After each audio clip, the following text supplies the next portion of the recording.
नटवर वपु कर्णयो कर्णिकारम्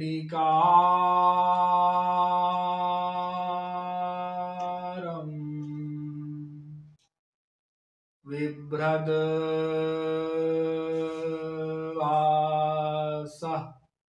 कनककपिशम् वैजयन्ती च मालाम् रन्ध्रान् वेणोरधरसुधया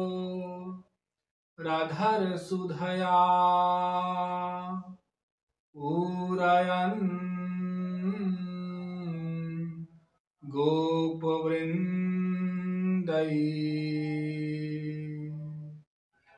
वृन्दारण्यं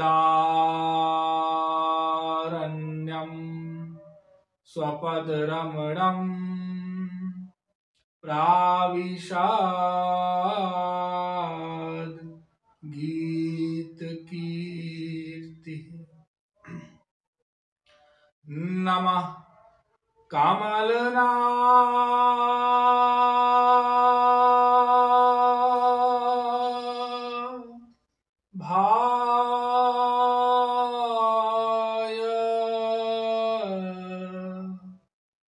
नमः कमलमालिने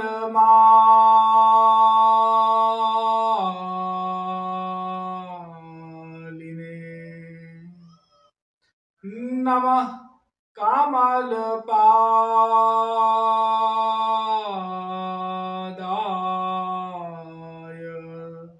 नमस्ते कमलेक्षण यो ब्रह्माणं विदधाति पूर्वं यो वै वेदांश्च प्रहिणोति तस्मै ताहं देवमात्मबुद्धि प्रकाशं मुमुक्षुर्वै शरणमहं प्रपद्ये। वृंदारक वृंदवंद आनंद कंद सच्चिदानंद परब्रह्म श्री कृष्ण चंद्र चरण पिपासु जीवात्माओं। महाप्रभु जी कहते हैं, नयनम गलदश्रुधारया वदनम गदगद रुद्धया गिरा पुलकैर्निचितम वपुः कदा तव नाम ग्रहणे भविष्यति। हे श्री कृष्ण, आपके पवित्र नामों का उच्चारण करते हुए कब मेरे नयनों से अश्रुधार की प्रवाह बहेगी, मेरे नैन सावन के जैसे झरझर झरझर बरसने लग जाएंगे। कब मेरा कंठ आपके शुभ चरित्रों को गाते हुए, आपकी लीला कथा का गान करते हुए, आपके नाम को गाते हुए अवरुद्ध हो जाएगा, वाणी रुक जाएगी। कब मेरा रोम रोम आपका स्मरण करते हुए और आपको याद करते हुए ये रोम रोम खिल उठेगा, मेरे पूरे रोए खड़े हो जाएंगे।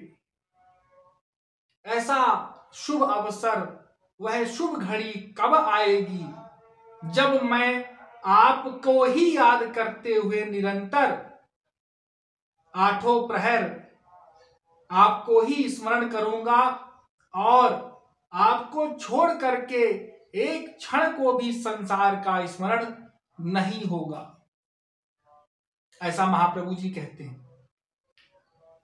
देखिए, यह जो अवस्था है भक्त की, अब महाप्रभु जी तो जो जानते हैं, उन्होंने तो यह सुना ही है कि वे साक्षात राधा रानी ही थे, अर्थात राधा रानी ही कलयुग में और गौर रूप धारण करके अवतरित हुई, गौरांग के रूप में और उन्होंने कलयुगी जीवों को श्री कृष्ण भक्ति रस का प्रदान किया, उन सबको श्री कृष्ण प्रेम ऐसे ही बांटा फ्री में।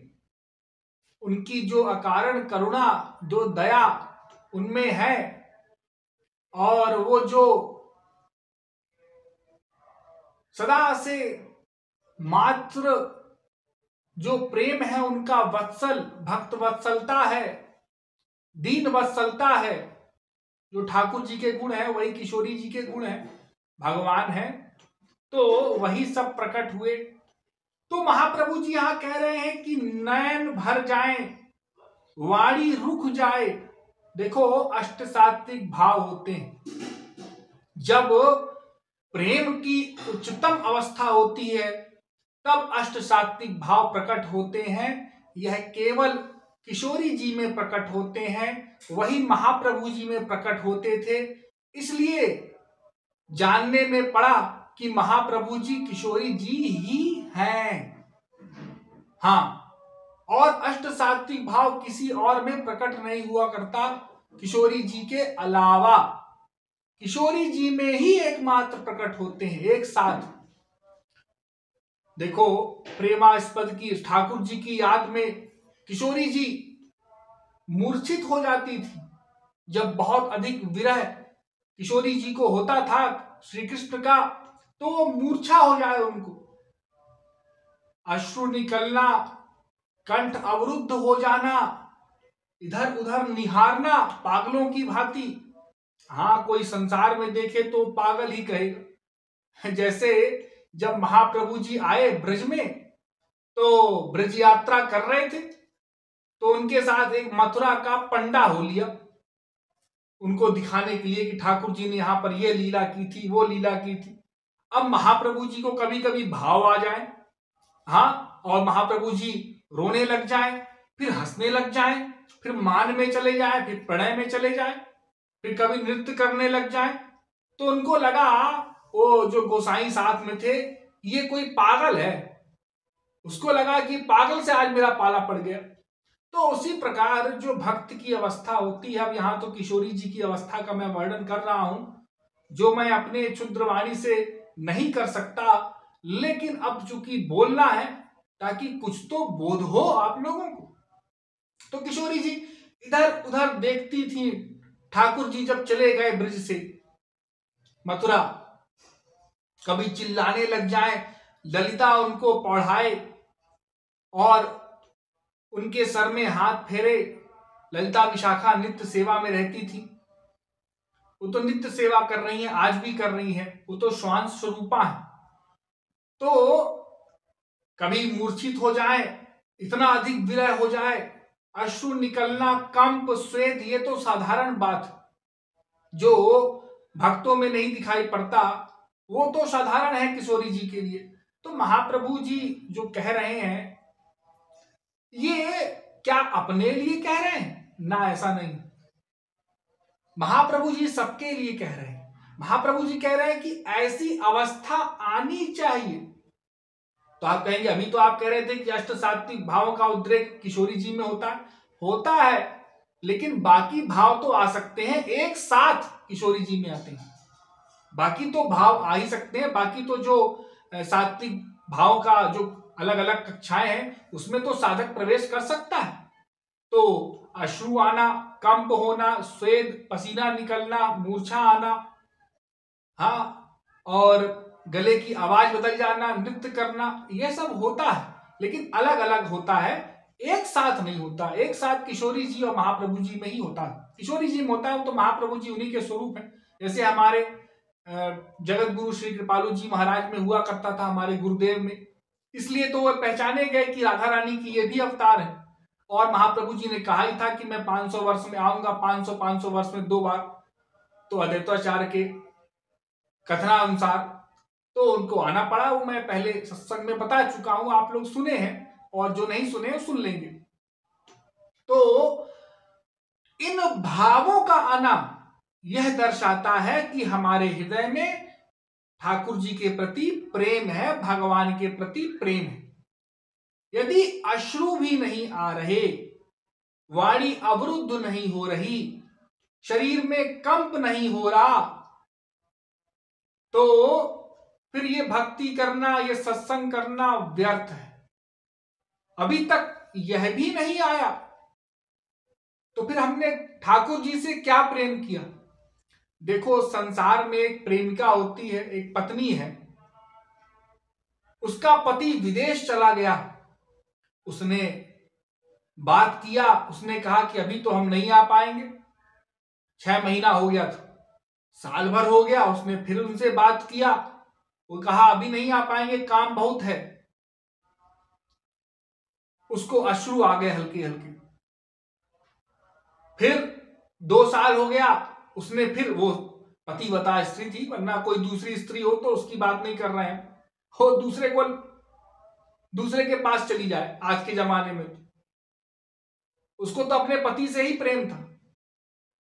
जैसे अनसुईया वगैरह हुई हैं पतिव्रता, तो उसने फिर बात किया, उन्होंने कहा कि अभी भी नहीं आ पाएंगे, अभी थोड़ा समय और लग जाएगा। अब उसकी वाणी अवरुद्ध हो गई, कंठ भर आया, अश्रु तो निकल ही रहे थे, हल्का हल्का कंप होने लगा। अब 1 वर्ष और हो गया, अब पति की याद में वो और दुखी रहने लगी, उदास रहने लगी। उसने सबसे बात करना बंद कर दिया, त्योहार वगैरह मनाने बंद कर दिए, नए आभूषण नए वस्त्र पहनना बंद कर दिया। तो ये तो संसार में भी हो जाता है। और यदि किसी का पति मर जाए तब तो फिर क्या अवस्था होती है, वो सब आपने देखा ही होगा, कहीं ना कहीं तो प्रत्यक्ष दर्शन किए। मूर्छित हो जाती हैं और खाना पीना सब छोड़ देती हैं स्त्रियां। या किसी का बेटा मर जाए, किसी की बेटी मर जाए तो माँ बाप का क्या हाल होता है। हाँ, ये सबसे घनिष्ठ प्रेम है ना, बेटे का और पति पत्नी का, ये सबसे घनिष्ठ प्रेम है। उसके बाद माँ बाप का होता है। तो ये जब संसार में कूड़ा कबाड़ा, ये जो स्वार्थ रूपी है, ये प्रेम नहीं है, सब एक दूसरे से स्वार्थ से बने, सब अपना अपना सुख चाहते हैं, वहां ये दशा हो जाती है। तो भगवत क्षेत्र की कौन बात कहे? तो कोई कहे कि नहीं, भगवान से तो ऐसा प्रेम होना असंभव सा है, भगवान से ऐसा प्रेम होता ही नहीं, किसी ने किया ही नहीं, हमने देखा नहीं। हाँ, आपने देखा नहीं होगा, सुना नहीं होगा, क्योंकि आपने देखने का प्रयत्न नहीं किया, जानने का प्रयत्न नहीं किया।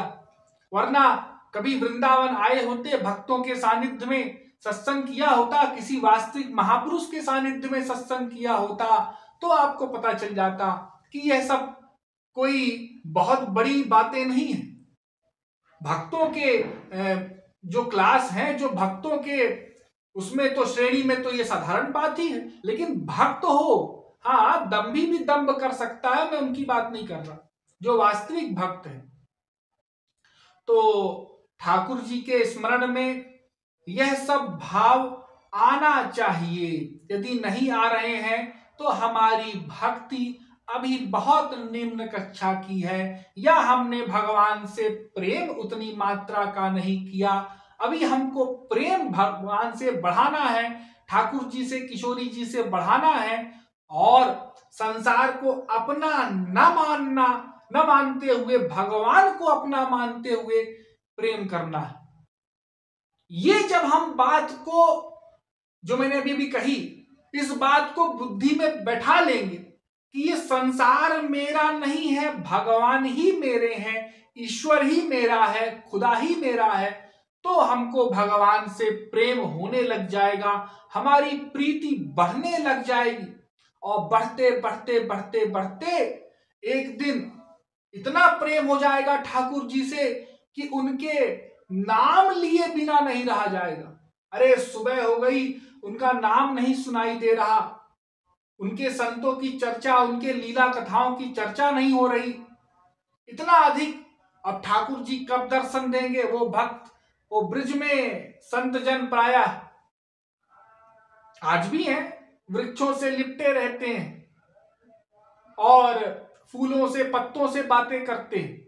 पहले के भी संत हुए, तो संतों की प्रायः ऐसी अवस्था हो जाती है। ये हमारे प्रेम पर निर्भर करता है, डिपेंड करता है, हमने प्रेम कितना किया।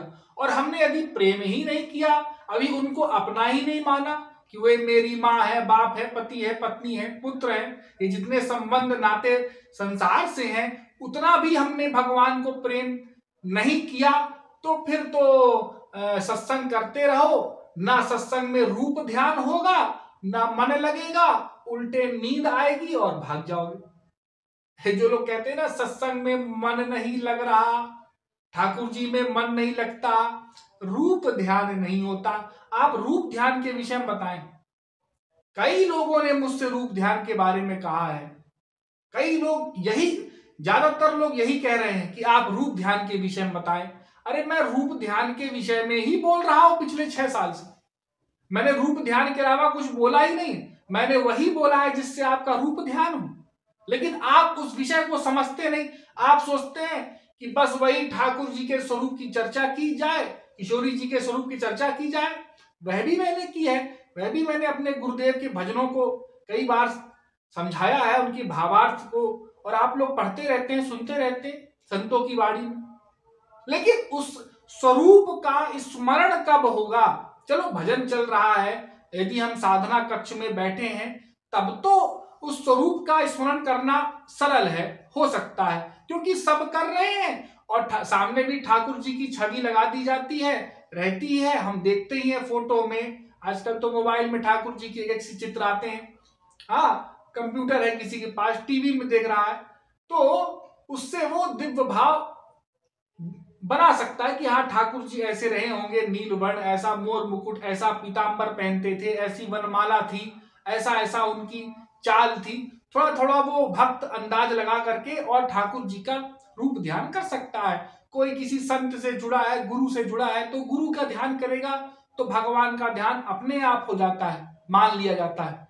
लेकिन जब हम एकांत में होते हैं, अपने घर में होते हैं, अपने घर में है, कोई काम कर रहे हैं, अपने ऑफिस में है, या बाहर हैं वृंदावन से, गुरुधाम से, तब स्मरण करने में बाधा होती, बाधा आती। ऐसा इसलिए होता है क्योंकि हम भगवान से प्रेम नहीं करते उतनी मात्रा। अरे अपनी पत्नी है, पति है, माँ है, बाप है, बच्चे हैं, उनका स्मरण बना रहता है हमेशा। हाँ बना रहता है। अरे मनगढ़ जाते हो, वृंदावन जाते हो, बरसाना जाते हो, वहां तो नहीं भूल जाता, नहीं भूल जाता। तो फिर भगवान कैसे भूल जाते हैं, गुरु कैसे भूल जाते हैं, उनकी सेवा करनी है निरंतर, ये कैसे भूल जाते हो? अरे जैसे संसार में निरंतर सेवा कर रहे हो, निरंतर इन लोगों की चिंता करते हो, भरण की, पोषण की।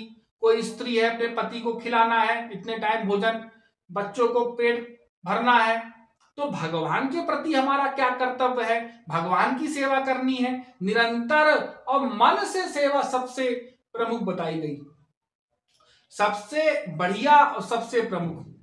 जो इंद्रियों से करते हैं, हाँ इंद्रियों में भी मन आवश्यक है, ध्यान देना। यदि इंद्रियों की खाली सेवा होगी तो भगवान नोट नहीं करेंगे।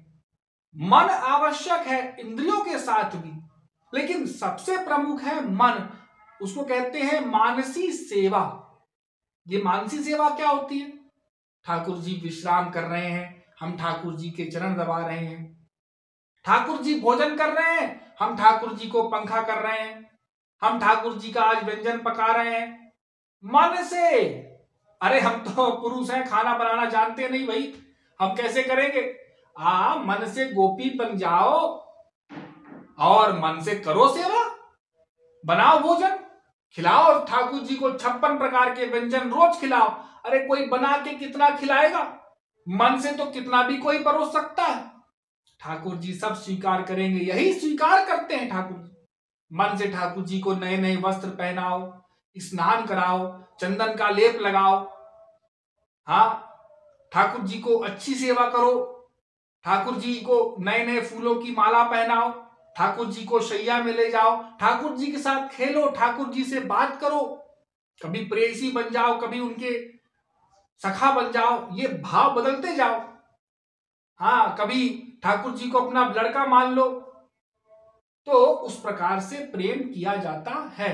इस प्रकार से अभ्यास करना होगा। देखो अभ्यास, ये अभ्यास हमने नहीं किया, ये अभ्यास निरंतर करना होगा। प्रातः काल उठे, अब ठाकुर जी को क्या चाहिए? अरे भाई ठंड का मौसम आ गया, गर्म पानी चाहिए, अरे ठाकुर जी को गर्म पानी चाहिए? हाँ, वो तो भगवान है, सर्वसमर्थ है। हाँ ठीक है, लेकिन अभी तो तुमने उनको अपना बच्चा माना है। हाँ, तो उनको गर्म पानी लेकर के जाओ। अपना पति माना है? हाँ माना है, तो उनके लिए वैसी सेवा करो। मन से सेवा, मन से जुड़ जाओ। प्रातः काल से लेकर के शयन तक ठाकुर जी की सेवा में लगे रहो, उनको रिझाओ, उनकी सेवा करो। यही भक्ति है, यही साधना है, इसी का अभ्यास करो। तो देखो, इस अभ्यास से आपको क्या मिलेगा? जब संसार में आप सेवा करते हो तो ये संसार में रस नहीं है। रस माने सुख नहीं। रसो वही सह, भगवान ही रस है।